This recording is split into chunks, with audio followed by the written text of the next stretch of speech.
Good afternoon, everyone.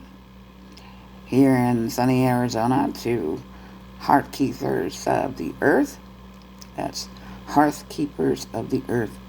It's just a little channel I come up with to discuss women's issues, social issues, domestic issues concerning women.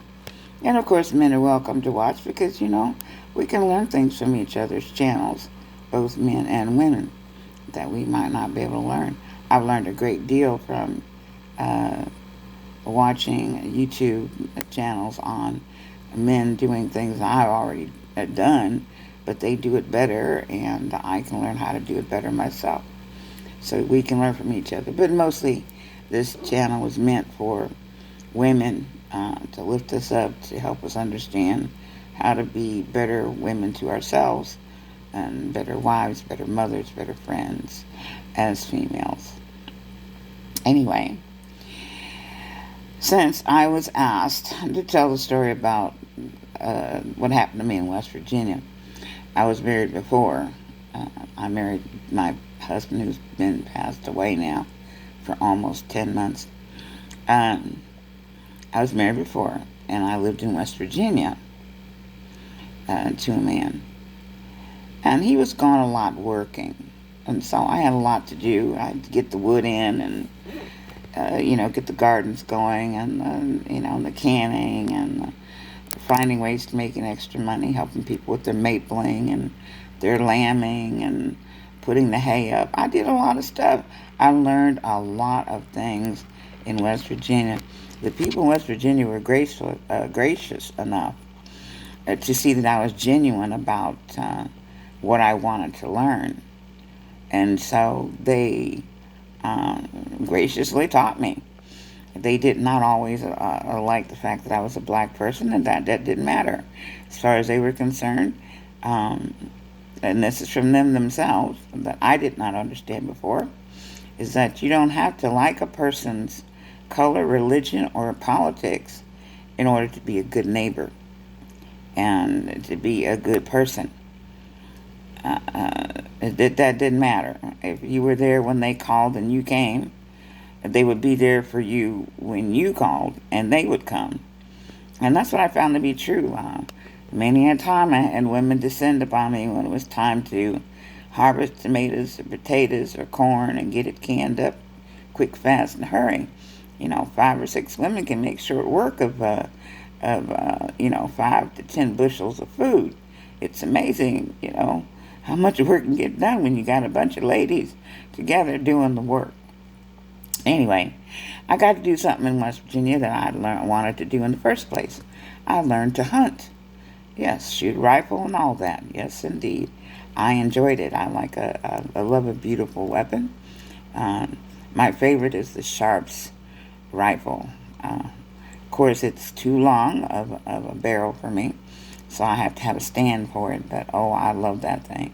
You could sit still, get comfortable, and just wait. And that thing, it would put down almost up to a mile. I swear, almost. In any case, this time, this was long after I got my first buck. The first time I ever got a bagged anything was a buck. It was a 6-pointer. It wasn't very, as far as I'm concerned, it wasn't very big. But I really enjoyed it. I enjoyed knowing that I was going to provide food for some people. I couldn't eat a lot of venison. It was a little bit too rich for my taste. So what I did was I learned how to dress it out. If you kill it, you have to dress it. That's the rule. So I learned how to dress it out, which was no mean feat for me because I was a greenhorn and I had to walk through every part of it. Thank goodness I had a good knife. But once it was dressed, skinned, cut up, I had to haul it out. Took me like 4 times to get everything hauled out on my own. I took it over to a neighbor's house who really knew how to butcher things properly. And he distributed it to the majority of the meat went to some poor families in the area who did not have a lot of food, which made me very happy. In any case, this time the guys wanted me to go for bear. They wanted me to go bear hunting. Now I'm not real. I'm not real fond of bears except on television. Uh, a mother bear can be very dangerous as any bear, but especially a bear with a mother bear with cubs and anything like that, or a bear that's been eating or in eating space. They don't much care for that. But it was that time of year, and they said, "Hey, let's go hunt. We'll get some bear." I said, "Oh, why not? I've never hunted bear, hunted, deer, but never bear. Never had. I only had bear meat once, and the lady that cooked it, she did a good job because I didn't know it was bear meat until later on. They told me. I didn't have much of it, but because I don't eat a lot of meat, but it was good. It was good the way she fixed it." I said, "Sure, why not? More meat for somebody that needs it." And it get me out of the house for that weekend. I was not feeling like seeing anybody doing much of anything, and I made myself go. So I got myself dressed, put all my extra stuff in the back of the truck, grabbed my 30-06, and out we went. There were 7 of us, three men on one side of me, 2 men and a woman on the other side of me, to my right, to my left. And so we were kind of spread out in like a curved a moon kind of spread, so we can actually see each other mostly to a certain extent, but we could see each other, and we'd work ourselves forward into the woods. And it was up the side of the mountain. We were all parked on the road at the bottom of the side of a mountain. They call them the hills, but to me they were mountains. But anyways, we were all parked, and where we were parked there was a stream and a brook and a small waterfall. Cold as get out. I'm going to tell you something about West Virginia. Now this was in the 80s, and the water there was so good. It tasted so good, a lot of limestone. But my goodness, that was the best. You could drink that water. You could drink it until you got sick because it tasted so good. I didn't even want soda. I never hardly ever drank soda when I was in West Virginia because I loved the water so much. The water was just so good. You just drink it and drink it and drink it. And then you sit there and say, "Okay, I'm full." Wait about half an hour and then you want some more water. It was that good. And so there was always running water around somewhere. Well, we just happened to park nearby a creek with a small a waterfall nearby. So up we went side the mountain, and we were already, just taking steps to make sure that we all see each other all the time. And now in this area, there were a lot of blackberry bushes. And when I say blackberry, I don't mean these little tiny scrawny things. When they grew blackberries in West Virginia, them things were bigger than my thumb. They were just so good and so tasty. And sometimes the berry bushes would grow, 10, 12 foot up between trees. Oh my goodness, it was amazing. And so we'd go blackberry picking every once in a while. But it's good food because most of them wouldn't end up in the basket, end up in our mouths instead, of course, because they were so good. Anyways, I'm going along. Me and my bright yellow orange, vest on, and looking and trying to be as quiet as possible. And I forgot to tuck my shirt in. I don't know why I did that. I always usually tuck my shirt in because I'm told, tuck your shirt in. That's when you're using the chainsaw. Same thing. Tuck your shirt in. You don't want nothing hanging out. But I didn't. One side was untucked. My right-hand side was untucked. But my left-hand side was partially, but it was mostly untucked too. So I'm going along, and I snag one of the bushes I'm going by. Big, tall, beautiful blackberry bush. Gorgeous thing. And I heard this rustle, a crack, and a growl. And the next thing I know, up out of that blackberry bush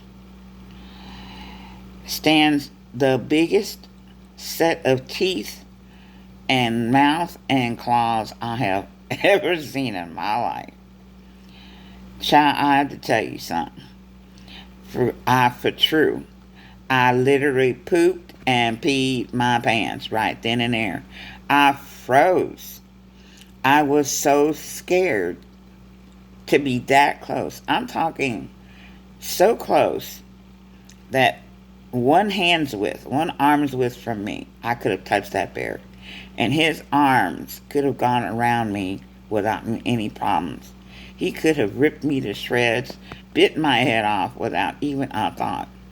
But he came up, he was pissed because he was disturbed. He'd been eating or resting or something, but he didn't like me snagging that berry bush and getting on his nerves, obviously. And so I'm standing there totally, I couldn't even scream. I was so freaked out. Well, the reason we're in that configuration, that half, kind of a half moon type, is so we can see each other. So the fact that they saw what was happening to the right of me, they saw. I was frozen, messed my pants, and I couldn't scream. I couldn't even raise my gun. I was that scared. And the next thing I know, the next second was I hear this loud blast and another loud blast, and I've got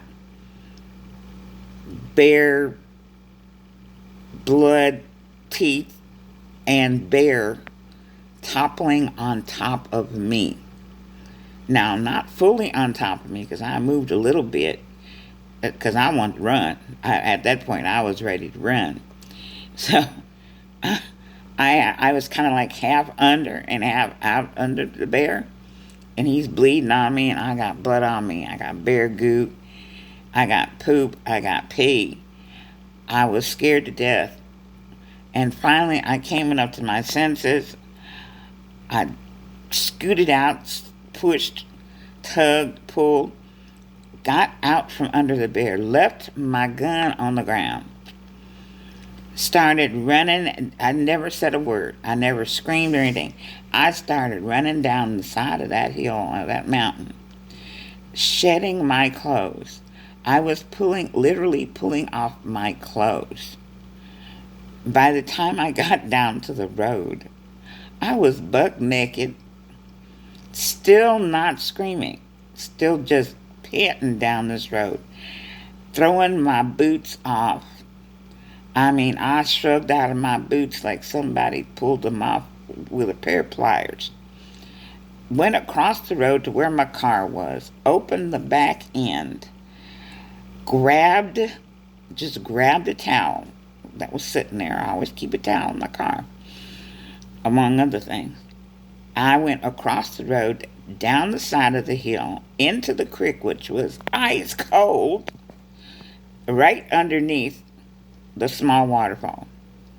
And I froze my little tuchus off, washing off the bear goo and the pee and the poop, and get myself cleaned up because I was a mess. You must have seen nothing but a brown streak going down the mountain, throwing clothes this way, that way, the other way. And by the time I got cleaned and made myself crawl back up the side of the road where my truck was parked, and was getting half my clothes on, down the hill comes one of the guys and the woman that was with me. Her name was Jonelle. I think her name was Jonelle. And they are laughing their butts off. They are laughing so hard. And they had a bag, and they're picking up my clothes and all my stuff. And I said, don't even bother, just throw it away because I'm not going back up that mountain. And then they were just laughing. We're all laughing. And by then, I was shaking with the cold and shaking with fear and shaking with adrenaline. And I was just shaking. I was like, you know, and I was laughing at the same time because it was funny. It had to have been funny. Me standing there absolutely petrified with my eyes, huge, and I couldn't even lift my gun, and I'm peeing and pooping on myself, and then running down the mountain, trying to get butt naked so I could get down and wash myself off. Anyways, we had a really good laugh over that one, and Jonelle said, "Hey, don't you want the claws or something?" I said, "I don't want nothing to do with that bear. I don't want no claws. I don't want nothing. I don't want no hair, no feet, no nothing. Just give it to whoever you want to give it to." But I am never going bear hunting again. I might go and do some more deer hunting in the next year. But I told her, I said, "Jonelle, I ain't going bear hunting again ever for any reason. I just can't do that. I'm not fit for bear hunting, at least in a blind. I can sit up in a small tree in a blind and wait for, or get behind a blind that I built, with twigs and leaves and stuff, and get myself settled in. And still, at least I got a chance that way. If the bear's coming, I can just be real still and he won't even notice me." I said, "But this time I pissed off some bear and almost got it." I'm like telling you right now, I've never been so scared in my life. Anyway, that was in West Virginia. That was in the 80s, late 80s, when I was married to someone else. It was so funny. If you ever get a chance to go to West Virginia, please go. Check out a little bit of the Appalachian Trail. I still think Pocahontas County is the most beautiful county in West Virginia. Um, no, I didn't make a lot of what you call friends there, but I had good neighbors, and they took good care of me, and I took good care of them. And so I can't complain about that. But the land is musical, it's beautiful, it's magical. And unless they completely ruined it, the water was so good that it was better than any water I've ever had, even since. But if you get a chance to go to West Virginia, please do go and check it out. It's a beautiful, beautiful place. I love the land quite a bit. And some days, if I were younger, I'd go back and live there, but I'm not. You need to have some wits about you to live in West Virginia.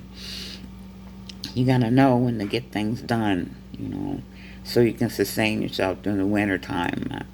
I'd spend most of the summer cutting and splitting wood for the winter time, and I always had at least 4 cords of wood cut and split, which I did by myself. My ex-husband did not help me in that. He was away working a lot, but when he was home, um, he didn't want me doing anything but paying attention to him. And that's just the way it was at the time. But, yeah, that's how I almost got ate by a bear in, by God, West Virginia. Anyway, it's good to be here today. I'm grateful. I really am grateful for everything, everybody. Even though I feel like crap, don't want to really do anything. I know I got to. But I'm still grateful just to have one more day. I miss my husband terribly, of course, every day, every moment of the day. But in the course of the day, what you have is a smile and the ability to choose to be kind. Be kind to yourself, be kind to someone else, please. It really does help. It pays to be kind. It pays to be loving and compassionate, even when you don't really feel like it. And I don't always feel like it. But doing it anyway serves you in the long run better than it does anyone else. So have a wonderful day. Have a wonderful week. Next week, I hope you're prosperous and productive, and that you practice kindness and gratefulness. And I'll see you the next time I see you. Take care of yourself. From Hearth Keepers of the Earth, this is Mama B. Bye.